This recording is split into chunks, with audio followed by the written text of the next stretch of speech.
Please! I need you! Take me back! Please!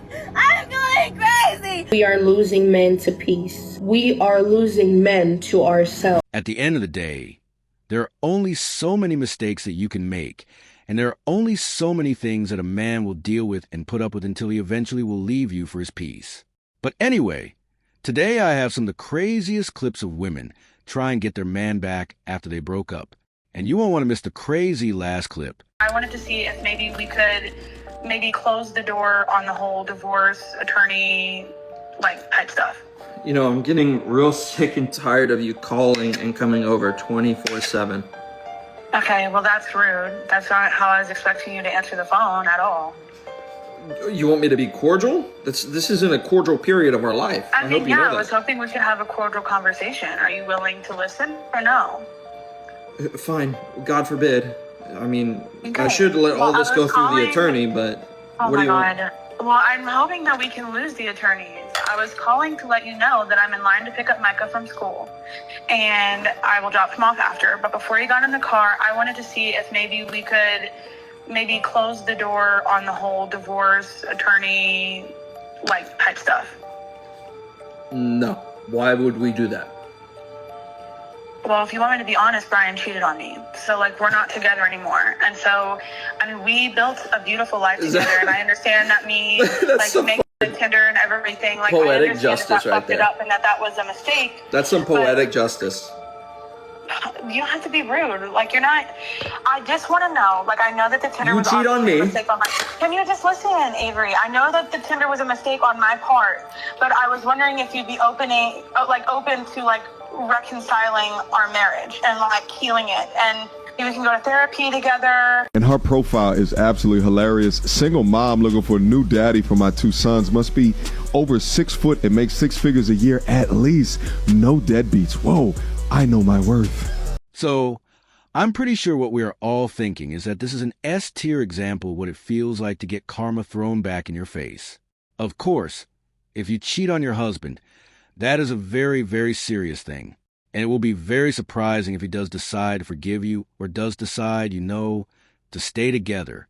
And whatever energy that you output into the world, you should expect to get back. Watching my ex thrive, it's a beautiful thing, but it's really triggering for me because I walked away with literally having to start over after 12 years of starting over, of wondering if I'm going to be able to keep a roof over my head with my boys and not being able to just go out and play in our backyard like we used to, and wondering if I'm going to be able to feed them. And you know what, man? Any guy who gets left, maybe his wife divorces him or his girlfriend leaves him, every man should strive to achieve this level of success and thrive this much that your former girlfriend or your ex-wife opens up her front camera and tells the world your success literally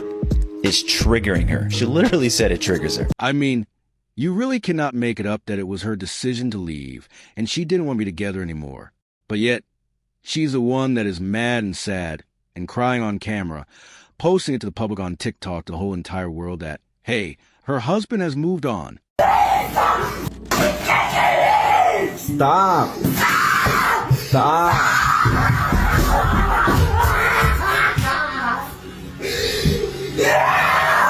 See, that's why I'm recording. Because the cops ain't gonna believe this shit. But she also needs an exorcism. Men 1000% should just start walking around with body cams on them 24/7, because 1000% she would have tried to blame that on him. I have 2 children. I have one that's almost 9 and I have one that just turned 4. And neither of them have ever thrown a tantrum that ridiculous. All in unison, at the count of 3, I want you to guess why she's throwing that tantrum. 1, 2, 3. Wow, you all got it right. Yes, she was caught cheating. Oh my God, I mean, it's just proof, right? Women can be vomiting, crying, throwing up all over themselves, flailing, and that will still be lying. I'm not sure about you guys watching, but that was probably one of the craziest tantrums I have ever seen. But let me know if you have experienced something even crazier. I'll tell you what, I'm a mother, so when a guy's like, ooh, let me go over, like, I don't care if your kid's there, like, I'll wait till they're asleep. Blocked. Done. Like, what the f*** you mean you gonna wait for my kid to be asleep? Hell. Yeah, real quick. That's the instant. So, I think we need to address the elephant in the room, and that's the fact that most guys probably will not even want to associate with you if you are a single mother, unfortunately for her. And most of them simply will not give you the time of day if they see that you have kids and you already got divorced, or, even worse, you were never married to begin with. We are losing men to peace. We are losing men to ourselves. Men no longer prioritize women. The man at peace is an unbuyable man. Some women are still thinking that men are in that scenario of chasing after, calling, despairing for the lack of a woman, for her absence, when in reality, today's man, he is increasingly valued. He understood that a woman is not the center of his life, that a woman is not the most important thing in the world. It is perfectly possible to live without one. Today's high value man, he seeks to make money. He seeks to do business. He seeks to grow, to develop himself. He removed women from his focus. Today's man, he realized that his peace is worth more. There is no relationship that can buy his peace. Today's man, he is unbuyable. He is non-negotiable. The peace he chose for his life has become non-negotiable. If you are a woman and are waiting for a man to venerate you, a man to idolize you, a man to dote on you, I'm very sorry, but perhaps that won't happen. Because the more time passes, the more we have seen that today's generation of men is not like the generation of old. And it is we women who have been losing high-value men, serious men, hardworking men, dedicated men. So I do believe there have been, more and more men waking up to the fact that they want to start businesses or do something entrepreneurial or just, better their lives in some sort of way. And ultimately, at the end of the day, some of them might decide that it is better if they stop chasing women and instead try to reach their goals. Okay, so me and my friend, a platonic homeboy, we went somewhere last night and we had to get out the car like 3 times. Okay, and he didn't open my door not a single time. So I let it go by a couple times, and then I said, now that's your 3rd time not opening my door. And he was like, well, I feel like that's romantic. And I said, wait, this is a common courtesy, okay? I know we just boys, okay? I know we just boys, but I am still, okay? Treat me like a lady. Disregard the mustache and the whiskers down here, okay? I am very much still a feminine woman. Open my door. Open my door. Am I tripping? Bro, open my door, bro. What y'all think? If you ask a lot of women how they feel about traditionalism, they don't like it. But usually when you ask them why they don't like traditionalism, they talk about the things they don't want to have to do that are considered traditional. Because in today's culture, if you guys are not dating and you have no intention of doing anything romantic, then it makes sense that you guys are just kind of friends. And just like a guy would be friends with another guy, he's probably not going to open the door for you in a romantic kind of way. Like, I lost him. I moved on and I got married. You got married? Yeah. You're currently married? Yes. Married, yeah. No. Oh, you gotta be kidding me. Ma'am, are you trolling me? No, I'm not. You broke up, this guy called it out, and you said you wouldn't gotten therapy. Yeah. And you're married. You're actively on a platform with 1 million folks, actively talking about leaving your husband to get back with your ex. What? Go ahead. Yeah, he's high value, and my husband is 25 years older than me. And so I would want to be with this other high value man because he's only about 15 years older than me. So.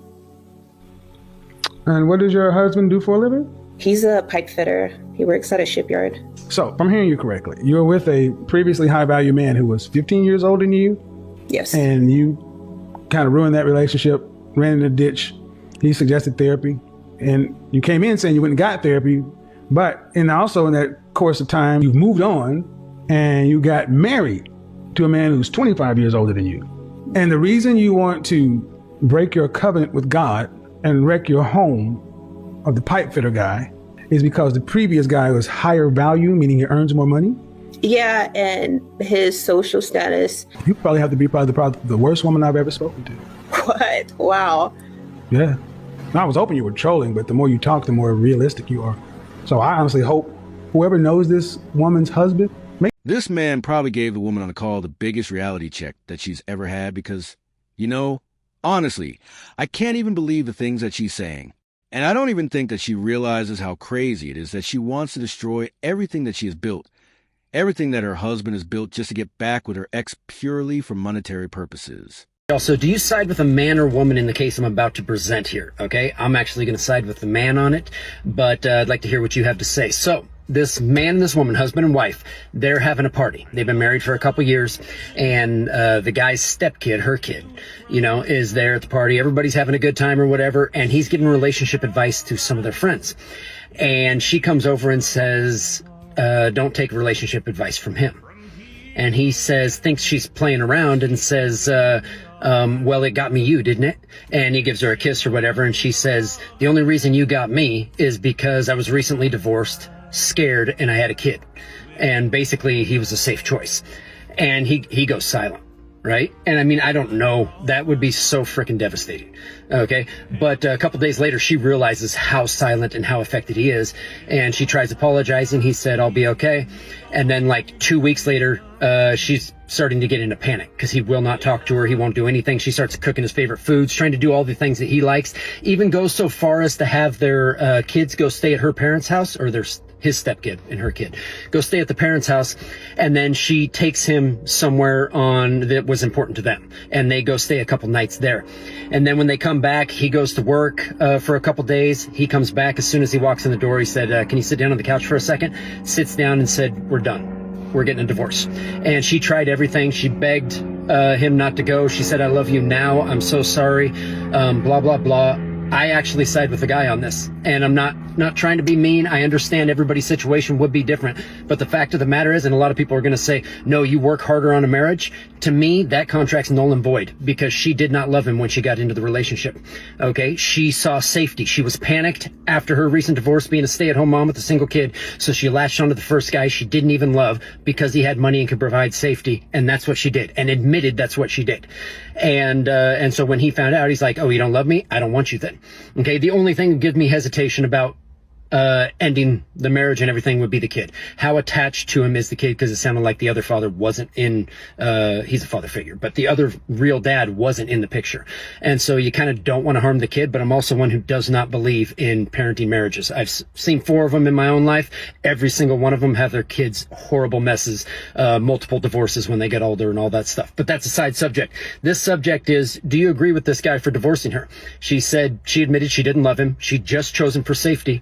And to me, that would be about the only more devastating thing a woman could do is love me and then cheat on me, which to me means she never really loved me in the first place. But let me know what your thoughts are. I would definitely side with the guy on this, but I understand everybody's got their own. So, in reality, if that's the way that she approached the relationship going into it, and the fact that she only chose him because she wanted safety, stability, she didn't have anyone else to cling to emotionally, then down the line, she's probably going to do something that you're not going to like, and she probably is not the one for you to be honest. And it seems like the man in this situation has very strong principles, and he knows that however a person approaches one situation is probably how they are also going to approach other situations in the same way. Did you cheat on me? I was ovulating. You don't know women. You haven't grown up with women. My body, I was just listening to my body. We are chemically created. I have this chemical thing in me where I have to reproduce. My body, I was just listening to my body, you know? I was at the club, there was a man there, cute, couple drinks in. I was like, my body was like, reproduce. What are you talking? So you're blaming science for you cheating on me? Yes, I had no control. Okay, yeah, you didn't have to go home with him. You obviously don't understand what it's like being a woman. Like, my body is chemically built so that I have to reproduce, and I was just listening to my body while I was ovulating. Do me a favor, please. Get out of here. Get out of here, man. Is that a thing? I've never heard that. I have never heard that. My body was screaming. All right, well, my eggs were like, let me intertwine with his... That is definitely the silliest excuse I have heard for cheating and reacting to all of these videos on this channel. And just like she said she has a chemical thing to make her want to reproduce, you know, a man has the same thing at the end of the day, but he can practice discipline. 3 years straight, my ex-wife and I co-parent fine. No issues. We didn't have any conversations past what needed to be happening for our kid. But now over the last couple of months, all of a sudden, she wants to be my friend. She wants to come to my house and sit on my counters and crack jokes and, talk about her day and talk about her problems with work and everything else. She wants to have holidays together as a family, and she wants to make me coffee in the morning when I go over to pick my kid up to take him to school. She wants to invite me up to her apartment and help her fix little things around her apartment. She wants sympathy from me when she doesn't feel good, when she's sick, when she's got to go to the doctor or anything like that. When she's stranded 30 miles away from my house in a downpour and a thunderstorm, she calls me expecting me to grab my truck and go pick her and her motorcycle up. She wants to do Halloween themed like a family with our son. But when I finally saw the light and I finally said, what's going on here? Like, is she trying to get back in my life? Is she trying to be back together? And so I asked her about it. She said, no, you're crazy. We already tried the dating and marriage thing. Why would we do it again? I'm sorry, ma'am. I made it perfectly clear to you that I will not be your friend. We can co-parent. We can, do all that stuff. That's fine. I have no issue with that. But we don't need to talk. I don't need to hear you vent about your work or all this stuff. I don't need you calling me in the morning when you get fired from a job crying your eyes out. I don't need you telling me that you're not wearing panties. Friends don't do that. I almost got sucked back into the trap. I almost thought for a minute that maybe she came around. Maybe she's changed. Maybe she's a better person. Maybe she's going to be the wife that I wanted. But then she gaslit me. She got on that phone telling me that I was angry. I wasn't raising my voice at all. I was simply trying to explain how I don't want to be your friend. I've already set that boundary, and now you're stepping on that boundary, and I'm enforcing that boundary. And you're acting like I'm nuts for thinking that you wanted to try again after you doing all of this stuff. No, you cannot gaslight me. I'm sorry. You cannot make me the problem just because you don't want to address your feelings. You don't want to address your pride. You ran around talking shit about me to your family, your friends, everybody you know, all the guys you've went out with. And now, if you were to actually do what you want to do, what your heart is telling you to do, because all your actions are saying that's what you want, if you were to actually give in to that, now all your family and your friends and everybody would think you're nuts because you ran around talking shit about me the whole time. Wait a minute. If he's such a bad person and he did these things that you claim he did, why are you trying to get back together with him? So your cop-out is that, this is what's best for our kid. Us being friends is what... No, it's not. What's best for our child is for us to just simply co-parent and not talk, unless it has to do with our child. All the other extra you're not getting your cake and eat it too. You're not getting the benefit of me as your husband without me getting the benefit of you as my wife. So, clearly in their previous marriage, it was her decision to get divorced. And, she probably thought that she could upgrade or find a better man or whatever. She just was fed up with him at the moment. And obviously, once you do that and get divorced, there's really no going back. But guys, you will not want to miss this insane last clip. I want to know some that I've done to men that I will never, ever regret. Oh, this should be good. Years ago, I was dating a guy for like 6 to 8 months, right? Okay. During those 6 to 8 months, he called me to tell me that he lost his job. I was like, okay. I waited 2 hours. I said, hey, let's meet up for a drink or something to eat or something like that. And he was like, okay, yeah, sure. As soon as we get to the spot, I look him dead in the face and I said, hey, it's not gonna work out between us. I beg your pardon? And he was like, what? Are you being serious? And I was like, yes, I am. He was like, why are you breaking up with me? Is it because I don't have a job? And I was like, Funny you said that. That's exactly why I'm breaking up with you. Well, damn, did you ever care about this man? That's honest. And then he goes, wow, you are a gold digger. And I was like, yeah, and you really are a broke. So look at us. And he was like, wow, you really gonna leave me over me not having a job? Like I'm not gonna go get one? And I was like, no. And he tried to make me feel bad that I was breaking up with him because he no longer had a job. And I was like, I do. Yeah, I mean, this woman probably should feel bad that she broke up with him just because he lost his job. Because at the end of the day, everybody goes through either, getting laid off or getting fired or anything like that. Their hours cut. And it is very clear to see that you were just a gold digger from the start. But I hope you guys enjoyed. Like and subscribe. Comment down below.